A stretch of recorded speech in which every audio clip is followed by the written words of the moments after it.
Welcome to Catch Up with Catherine. In today's episode, I interview JT Foxx, the world's #1 business and wealth mentor, as well as global investor. Here you can see the updated book, which can guide you to succeed, grow, and avoid mistakes and errors. We are also talking about how you can attend great events, as well as amazing community where you can learn and scale as well. Enjoy the full interview. Hi, JT. Thanks so much for your time, especially during holidays. And you have been traveling a lot recently. This week, you arrived from Australia.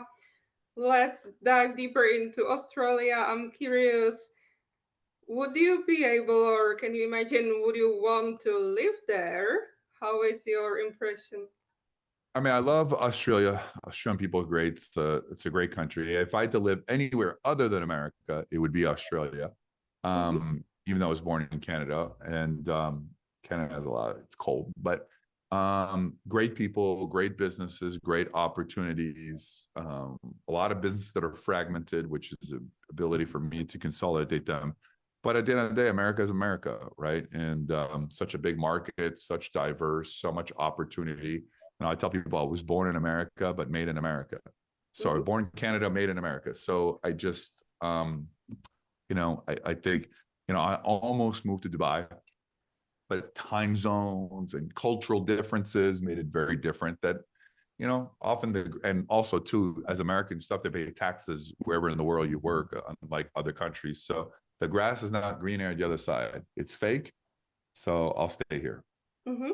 What would you say is the difference between the American culture and people in Australia, or the business mindset, or kind of when you were there longer time and you were speaking and you were having all the meetings? Because it's sometimes difficult with the US people or local people or US people who have been born in America, kind of still the, especially if you were born in Canada, I can see the difference as well. So maybe Australian people, I was there shortly, but would you say it's a little bit different when it comes to the mindset, or how is the approach? Yeah, I mean, there's a lot of top poppy syndrome there, and that's the idea is don't be better than anybody else, and your head's cut off. In America, we want to see you grow, grow, grow, grow, and then when you're successful, then we want to see you fall because the splat is much more entertaining. And then when you're down, then we want to see you back up again. So that's the difference between Americas. There's everyone wants you to grow, take you down, and then grow again. Mm-hmm. Perfect. In your book, let me show. I have the updated version. I did order the original version as well, but it has not arrived. So in this book, I think it's back on the market and pretty much on the people level that people are fearing, or they have the fear of rejection. You are touching it in this book pretty much as well. What would you say how people can overcome it these days? And what was, maybe if you remember, the timeline when you did overcome it? Because you are mentioning some examples or comparing.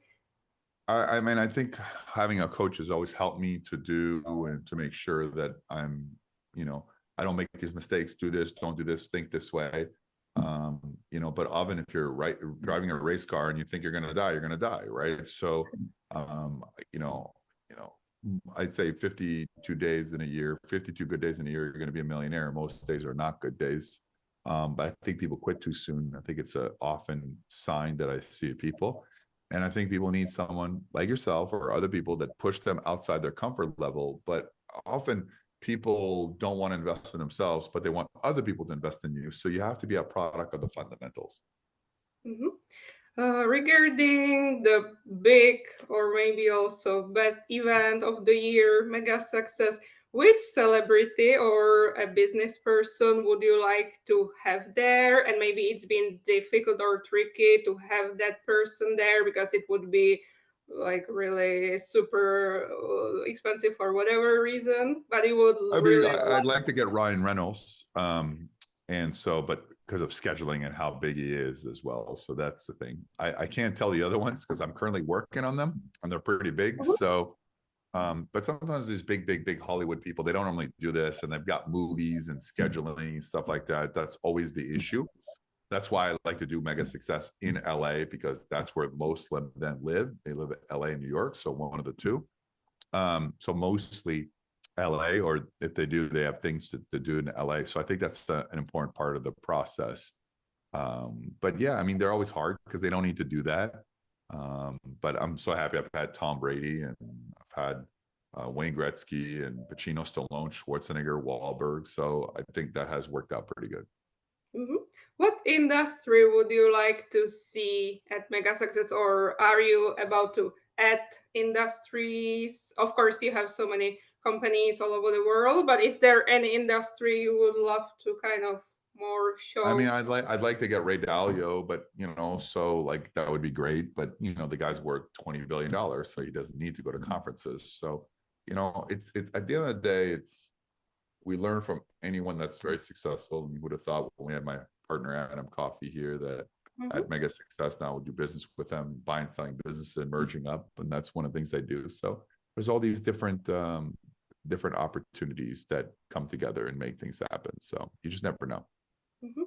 Is there any place in the world you would love to visit, you haven't visited, or you would love to add into your businesses or open? Of course, you have been opening so many, but is there any place you haven't explored and it's on your Probably, list? probably Saudi Arabia, just because I've heard, interesting things about it.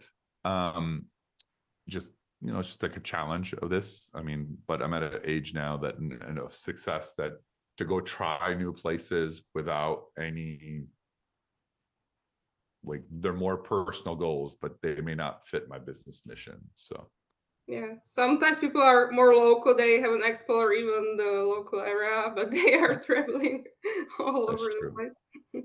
What's your favorite movie? Probably Scarface with Al Pacino. Mhm, mhm. And are you planning any other movie where you will be acting? I've How been did you asked for. enjoy the? I have been asked several ones of them. I don't think so. I think I did it. I may have another one in Australia, but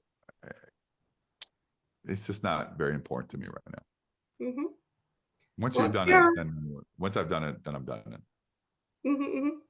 What's your habit or bad habit that you're still trying to improve? Because even you can be perfect with your plan and schedule, but sometimes it might be kind of tricky to really Sometimes follow. trusting people. Every problem I have is a first name and a last name. So trying to become better.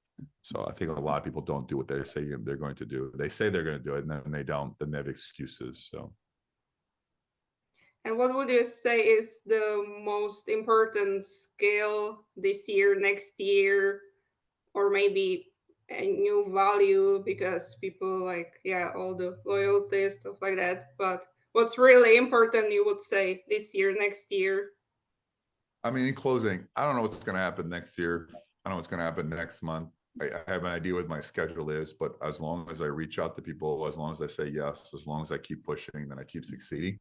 So I don't know. I don't really believe in 5-year plans, because 5 years from now I wouldn't be where I am today. I didn't even know until 1 week ago I was going to be on your show. So I guess you just keep saying yes, you keep moving forward, and then at the end of the day, you win the race. I really appreciate being on your show and your amazing questions. And I know you did a great interview with Joe Foster at Reebok, and I'm so happy that you had me on. Thank you so much, AT, for your time. I will see Thank you you. soon at Double Down.